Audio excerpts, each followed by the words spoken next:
delocalized electrons are the most important thing. ठीक है, so the first important thing is electron. Okay, अब electron चूंकि इतना important है तो it will be not good कि अगर हम इसको ना पढ़ें डिटेल से. थोड़ा इलेक्ट्रॉन को पढ़ना तो चाहिए ना कि इलेक्ट्रॉन है क्या, ठीक है, इसकी मास क्या है, इसका चार्ज क्या है, ये किधर होता है, इसकी प्रॉपर्टीज क्या है.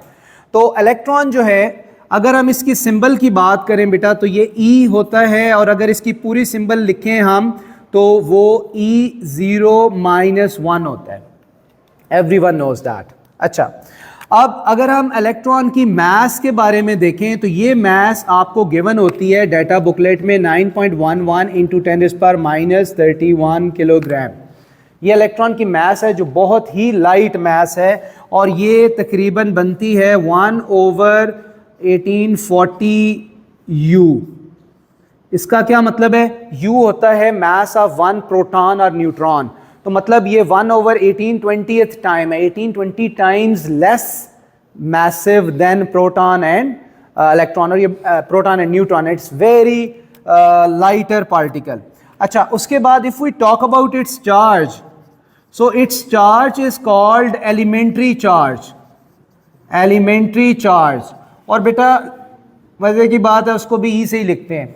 लाइक जो चार्ज ऑन इलेक्ट्रॉन है वो ई होता है और वो एलिमेंट्री चार्ज होता है.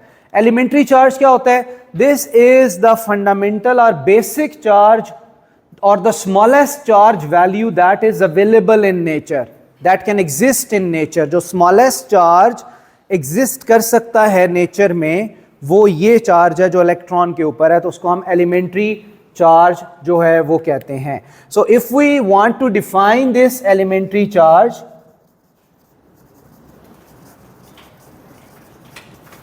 so we can define it like the smallest charge, the smallest value of charge that can exist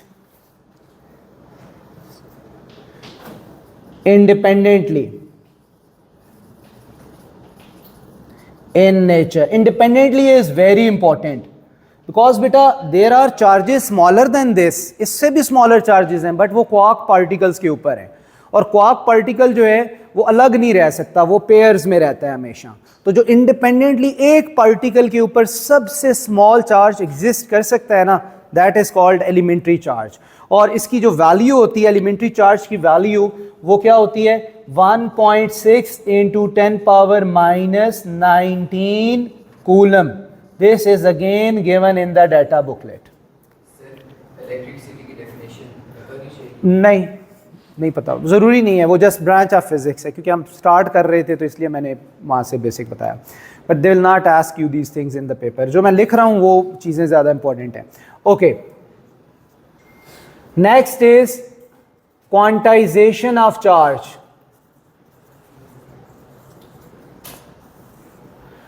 अच्छा, we have said that elementary charge is the smallest value that can exist in nature. तो और कौन सा charge exist कर सकता है इसके अलावा? वो है कॉन्सेप्ट फिर क्वांटाइजेशन का, कि इस एलिमेंट्री के अलावा जो चार्ज एग्जिस्ट कर सकता है वो इसके मल्टीपल्स में सिर्फ होगा.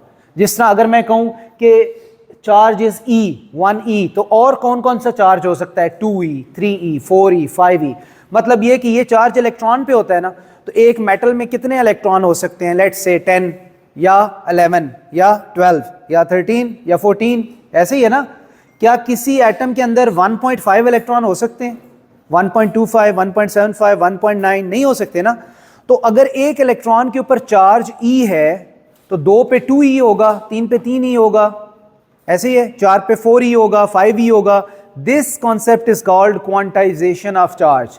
कि charge only exist in multiples of elementary charge, it can not exist in fractions और decimals, right?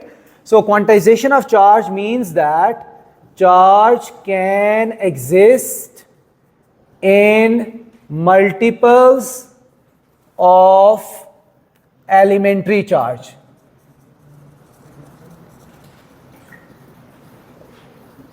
That's it. This is called quantization. It means कि जो टोटल चार्ज होता है बेटा किसी भी चीज पे, that is equal to number of particles, of course electrons या प्रोटॉन की बात हो रही होगी, मल्टीप्लाइड बाय एलिमेंट्री चार्ज. ये this is the word equation. If I can write in symbols, so in symbols ये इक्वेशन क्या बनेगी? Total charge is equal to number of charge into charge on one particle, और n e एक ही बात है, ये Q या ई एक ही चीज है. So that's how you can write this, and it is very simple. Let's say total, this q is the total charge, this n is the number of charge particles, and this q, small q, is the value of charge on one particle. अच्छा, so इसकी एक example करते हैं. Find number of charge particles in one coulomb charge. Okay, अगर one coulomb charge हो तो उसके अंदर how many particles will be there? Particles mean electrons, protons. कितने होंगे वो? चार्ज पार्टिकल भी कह सकता है, सिंपल पार्टिकल भी कह सकता है. Okay, so we have only this data and you have to find number of charge particles. Mubashar, number of charge particles निकालने हैं, ठीक है, हंसना नहीं है. Number of charge particles n find करने हैं. जो भी फाइंड करना है उसको आप अंडरलाइन करके साथ लिख लो, n इक्वल क्वेश्चन मार्क. और ये आपको डेटा गिवन है वन कूलम, तो ये क्या गिवन है? Total charge. This is total charge जो उसने आपको दे दिया है.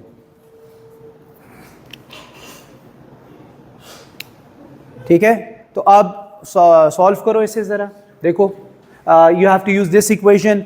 Value of e is given over there, तो सब लोग फाइंड करो, देखो क्या आंसर आता है.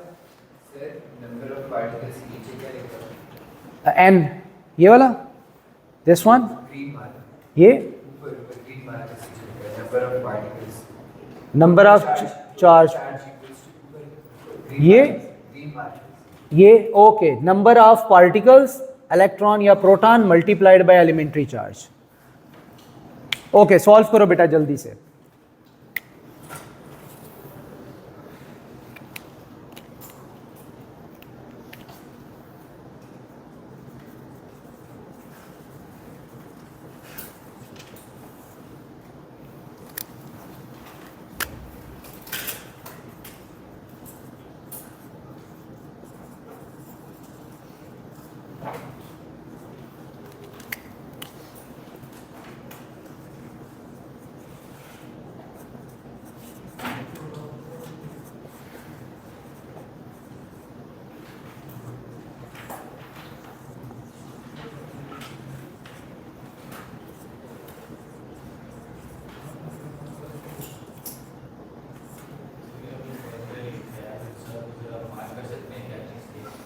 हाँ जी, ये जो Q है बेटा ये टोटल चार्ज है, N जो है वो नंबर ऑफ चार्ज पार्टिकल्स हैं, और E जो है बेटा एलिमेंट्री चार्ज है. और ये E की वैल्यू ये डाटा बुकलेट में लिखी होएगी, तो आप इसको यूज़ करो फॉर्मूला में और देखो नंबर ऑफ चार्ज पार्टिकल्स कितने आते हैं वन कॉलम में.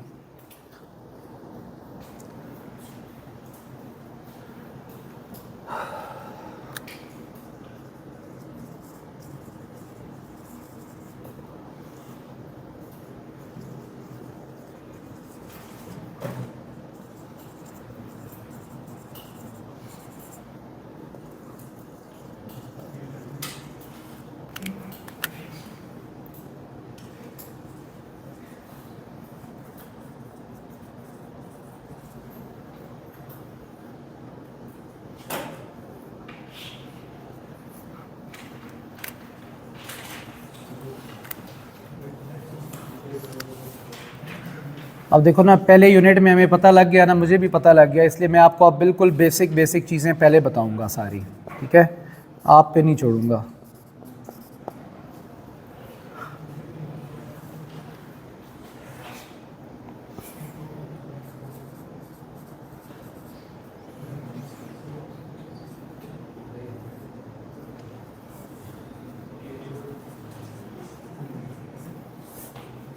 ओके बेटा, डन. क्वेश्चन हो गया. सो it was Q equal N into E. Q is 1 coulomb, and you have to find, and E was 1.6 into 10 raised to power minus 19. Then you take that over there, 1 over 1.6 into 10 raised to power minus 19 equal N, and N comes out to be 6.25 into 10 raised to power 18. ठीक है, यही answer है 6.25 इन 10 पर 18 particles. इसका मतलब है कि when through a wire 6.25 into 10 raised to power 18 electrons are moving, then we say charge of 1 coulomb is moving. And 1 coulomb is very small charge, but you can see that these much of electrons should move in order to generate 1 coulomb of charge. This tells us the whole story कि भाई the mass of electron is very less और इसका charge भी बहुत कम होता है और वो बिल्कुल इनविजिबल सा पार्टिकल है, इसलिए बहुत ज़्यादा इलेक्ट्रॉन्स जब मूव कर रहे होते हैं तो देन फिर एक कंसिडरेबल अमाउंट में करंट और चार्ज बन रहा होता है. Moving on to this thing, type of charges everyone knows, positive and negative. Positive mean एक प्रोटॉन पे पॉजिटिव चार्ज होता है, हर एटम के न्यूक्लियस पे पॉजिटिव चार्ज होता है, क्योंकि न्यूक्लियस के अंदर सिर्फ प्रोटॉन्स और न्यूट्रॉन्स होते हैं. न्यूट्रॉन्स न्यूट्रल होते हैं, प्रोटॉन पॉजिटिव होते हैं, तो न्यूक्लियस के ऊपर पॉजिटिव चार्ज. ये किसने बताया था कि न्यूक्लियस पे पॉजिटिव चार्ज होता है? रदरफोर्ड ने, Rutherford alpha particle scattering experiment. ठीक है, तो उसने बताया था कि भाई जो न्यूक्लियस है उस पर सिर्फ पॉजिटिव चार्ज होता है. Okay, then positive ion of course, जिसके इलेक्ट्रॉन निकाल दें तो पॉजिटिव आयन बच जाता है, जिसके प्रोटॉन ज़्यादा हो इलेक्ट्रॉन्स कम हो. नेक्स्ट अल्फा पार्टिकल जो है इस पर पॉजिटिव चार्ज होता है. नेगेटिव में इलेक्ट्रॉन आ गया, नेगेटिव आयन, कोई भी नेगेटिव आयन जिसके ऊपर एक्सेसिव इलेक्ट्रॉन्स हैं, प्रोटॉन्स कम है, इलेक्ट्रॉन ज़्यादा हैं, और फिर beta particle is just like electron. Law of charges, like charges repel while unlike charges attract each other. Everyone knows positive repel, negative repel, but positive attract each other. ये आगे एक और unit आएगा A2 में, उसमें हम इसको और इन डेप्थ पढ़ेंगे कि ये फोर्स कैसे निकालते हैं. Coulomb's law बेसिकली पढ़ेंगे. Next thing, electric current. What is electric current? So electric current is defined as rate of flow of charges. Rate of flow of charges, the most simple definition. Rate of flow of charges is called electric current. If we look for its equation, current is denoted by I, so it is delta Q by T. Sometimes it is just Q by T, small q by T, या फिर NE by T. Like, I mean, number of notations can be there. You should be aware of every one of them. So I'm just changing this Q. Delta Q means the difference in charge जो move हुआ है. Q is the charge. Small q is again the charge. And NE क्या है? Sometimes they give you total number of charged particles, then elementary charge आपको खुद पता होना चाहिए. This they will give you, ये आपको खुद पता होना चाहिए. ठीक है, तो वहाँ से भी हम टोटल चार्ज जो है वो बना सकते हैं. टाइम तो टाइम ही होता है ना, वो टाइम में तो कुछ नहीं कर सकते, राइट. लेकिन सम टाइम कर भी सकते हैं, अगर वो स्पीड और डिस्टेंस का कुछ ले आए तो वहाँ से टाइम निकालना पड़ता है, right. Okay, so anyways this is the equation. Small Q भी चार्ज ही है. चार्ज ये स्मॉल क्यू होता है अगर किसी एक पार्टिकल का चार्ज हो, जिस तरह अल्फा का चार्ज एक पार्टिकल है. कैपिटल क्यू होता है अगर बहुत सारे इलेक्ट्रॉन्स जा रहे हैं और टोटल का चार्ज उसने बताया हुआ है, तो वो कैपिटल क्यू होता है. Capital Q is the total charge of bulk number of particles. Small Q is the charge of one particle only. ठीक है, okay. What's the unit for this unit? What is the unit for current? Ampere. Ampere A. और ये ampere किसके equal होता है? Coulomb per second के equal होता है, या इसको कूलम हर्ट्ज भी लिख सकते हैं. देखो ना, अब ये this is where things get different. Ampere everyone knows it is ampere. Current is measured in amperes. आप अगले स्टेप में आए, कूलम पर सेकेंड. यहां थोड़ा सा कुछ लोग सोचेंगे ये क्या है, ये कहां से आ गया. तो when you look back into the equation, तो जो चार्ज है बेटा, हमने जो चार्ज पढ़ा था, यूनिट ऑफ चार्ज यहां पीछे कहीं लिख लो, यूनिट ऑफ चार्ज. तो ऐसा unit of charge is coulomb, named after the scientist coulomb. C, तो चार्ज की यूनिट कूलम होती है, राइट. सो यहाँ ये कूलम है और ये सेकंड है, coulomb per second, coulomb divided by second, तो that's why this become coulomb per second. One thing, अब ये हर्ट्ज कहाँ से आ गया? हर्ट्ज बीच में किधर से आ गया? पर second, you know per second frequency, if you recall frequency is 1 over t, 1 over second per second, तो per second को hertz भी कहते हैं जो frequency की यूनिट होती है, named after scientist, hertz भी scientist, coulomb भी scientist, ampere भी scientist, ठीक है, तो these are named after scientist। तो मैं कहता हूँ ये per second की जगह, इस per second की जगह हमने hertz लिख दिया, तो coulomb hertz can be the unit। ये अब इसलिए लिख रहा हूँ कि फिर जब यूनिट आएगी तो ये ना हो ये क्या लिख दिया है यहाँ पे इसने, कूलम हर्ट्ज कहाँ से आ गया? Okay,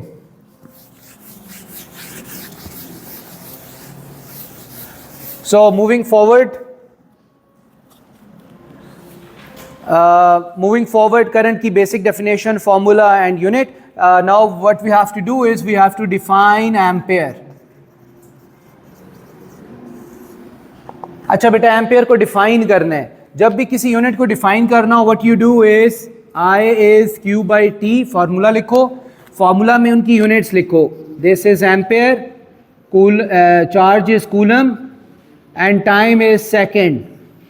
so you will say 1 ampere is 1 coulomb per second, ठीक है, 1 कूलम पर सेकेंड। स्लिप हो रहा है।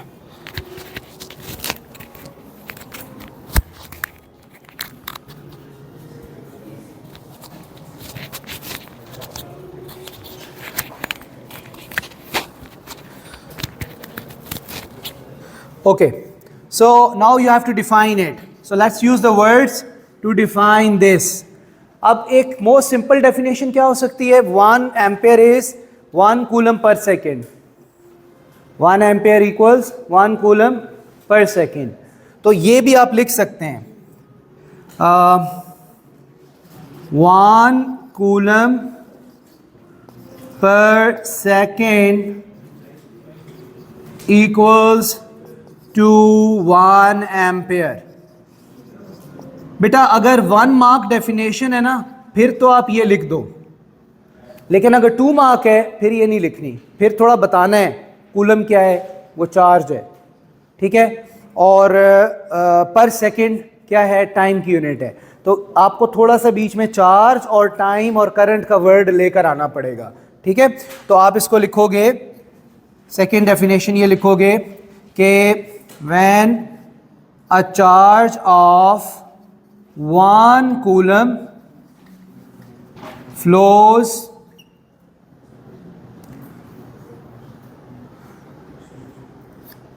for 1 second through a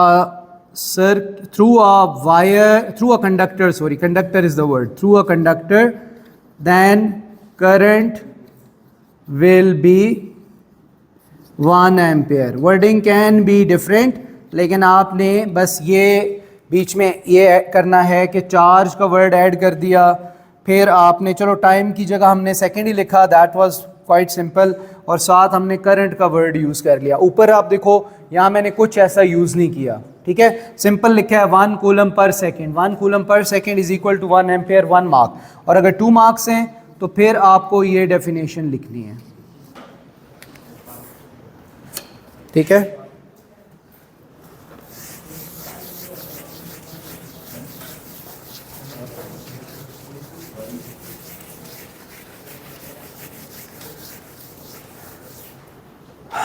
Okay,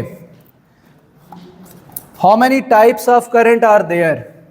Types of current, 2 types, as charges are of 2 types, so current की भी 2 types हैं बेटा। first one is conventional current। अच्छा, कन्वेंशनल करंट आपने अभी जो लैब में कल परसों प्रैक्टिकल भी एक किया था हमने, उसमें हमने ये इस तरह से कुछ किया था। ये जो है ये सेल है, पॉजिटिव नेगेटिव टर्मिनल, ये एक रेजिस्टर है, और ये बेटा कनेक्टिंग वायर्स हैं। अब इसमें से क्या हुआ कि बैटरी या सेल में से करंट फ्लो हुआ रेजिस्टर की तरफ, तो लेट्स से उसकी डायरेक्शन क्या थी, सेल में से करंट यहाँ से आ रहा है और रेजिस्टर से इधर जा रहा है और ये इस तरफ जा रहा है। ये जो करंट है इसको कन्वेंशनल करंट या सीसी कहते हैं, conventional current. So conventional current is the one which flows from positive terminal towards negative terminal of the voltage source, or it is the rate of flow of positive charges, ये भी कह सकते हैं। So conventional current की two definitions हैं। Number one, rate of flow of positive charges। लेकिन current electrons की वजह से हाँ जी, वो मैं बताता हूँ। Second is flow of charges from positive towards negative terminal of voltage source forms conventional current। Rate लिखना चाहिए था। Rate of flow of charges from positive towards negative terminal of voltage source forms conventional current. अच्छा बेटा, conventional current की भी story है। ये electron जो डिस्कवर हुआ था ना, वो हुआ था 1897 में, लेकिन जो बैटरी बनी थी वोल्टा ने बनाई थी और एडिसन ने लैंप, और इवन यूके की स्ट्रीट्स में उन्होंने स्ट्रीट लैंप लाइट्स भी लगा दिए थे, सब कुछ हो गया था। बट ये पता नहीं था कि ये करंट जो है ये किसकी वजह से, कैसे फ्लो, कौन करवा रहा है, कौन सा पार्टिकल फ्लो करवा रहा है, क्यों? Because electron was undiscovered. Electron was discovered in 1897। 1897 वो बहुत पुरानी बात नहीं है, मतलब 127 ईयर्स पहले इलेक्ट्रॉन डिस्कवर हुआ है। इलेक्ट्रॉन से पहले बहुत कुछ हो चुका था, ठीक है। सो द थिंग इज कि जब इलेक्ट्रॉन अभी तक अनडिस्कवर्ड था तो वो यही कहते थे कि ये करंट फ्लो कैसे कर रहा है, ये जो बैटरी है या ये कैसे लैंप को ऑन कैसे कर रही है। तो उसमें उन्होंने कहा something is flowing from positive terminal of this battery. Battery के तो दो ही टर्मिनल होते थे। Something is flowing from positive terminal of battery towards the negative terminal. तो वो जो समथिंग, वो समथिंग था like energy, let's say they say energy is flowing from positive to negative. लेकिन जब इलेक्ट्रॉन डिस्कवर हुआ और पता लगा कि ये तो इलेक्ट्रॉन है जो मूव करता है, पॉजिटिव तो मूव ही नहीं कर सकता, ये समथिंग तो इलेक्ट्रॉन है, एंड इलेक्ट्रॉन हमेशा बैटरी के नेगेटिव से जाता है, उल्टा जाता है। तो हम तो उल्टा बता रहे हैं सारा, इलेक्ट्रॉन तो नेगेटिव से जा रहा होता है। तो चूंकि सारे लॉज बन चुके थे पहले से, इसलिए उन्होंने सब लॉज को निगेट नहीं किया। सब कुछ बन चुका था 1897 से पहले। Coulomb's law, Ampere's law, Faraday's law, everything was there. तो उस पर उन्होंने कन्वेंशनल का वर्ड इंट्रोड्यूस करवा दिया कि okay, use it as a convention. Conventional you know, traditional, tradition कि एक जो एक्चुअली चीज होती नहीं है लेकिन ट्रेडिशनली वो फॉलो हो रही होती है, ठीक है। तो कन्वेंशन ट्रेडिशन होती है। दैट्स वाई उन्होंने कहा अच्छा भाई keep it as conventional current. तो अभी तक हम पढ़ रहे हैं, और असल में पॉजिटिव फ्लो भी तो करते हैं ना इलेक्ट्रोलिसिस में, या जो लिक्विड बैटरीज होती हैं पॉजिटिव आइंस भी फ्लो कर रहे होते हैं। तो दैट्स वाई फिर वहाँ पे कन्वेंशनल करंट इंट्रोड्यूस करवा दिया गया कि भाई आप पढ़ो इसको। ओ लेवल्स में भी और इवन ए लेवल्स में भी हम क्या करते हैं, हम कन्वेंशनली पढ़ रहे होते हैं, पढ़ हम कन्वेंशनली रहे हैं, लेकिन हम साथ बता रहे हैं कि नहीं, कन्वेंशनल रियल नहीं होता, असल में इलेक्ट्रॉनिक करंट होता है। Okay, so this is conventional current. If you have to mark the direction, so it would be flowing from positive terminal, positive जो बड़ा टर्मिनल है, टुवर्ड्स द नेगेटिव टर्मिनल। क्योंकि इसका मार्किंग का मैंने देखा है, 1 मार्क का क्वेश्चन आता है, वो मार्क करवाता है कि सर्किट में मार्क करो कन्वेंशनल करंट की डायरेक्शन को, बैटरी में मार्क करो, सेल में मार्क करो, जो एमीटर लगा हुआ है वहाँ पे मार्क करो। तो आपको जस्ट एक एरो से मार्क करके ये दिखाना है कि ये इस डायरेक्शन में फ्लो कर रहे हैं। Okay, next is electric current.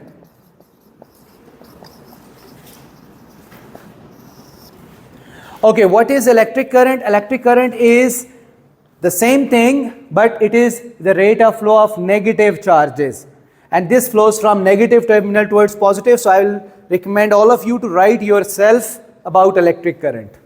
इसी तरह इसी को देखकर electric current का खुद लिखो कि electric current क्या होता है, but opposite कर देना है, जहाँ जहाँ positive है वहाँ negative कर देना है।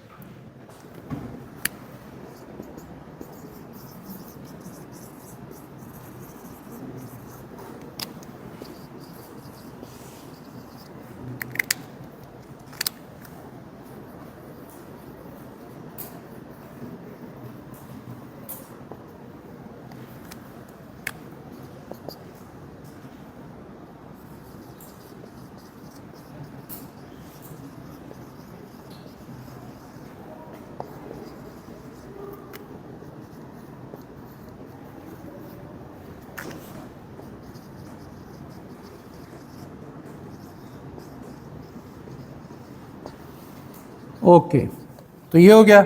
और अगर इधर ही हमने बनाना है बेटा तो इसका सर्किट भी बना लो।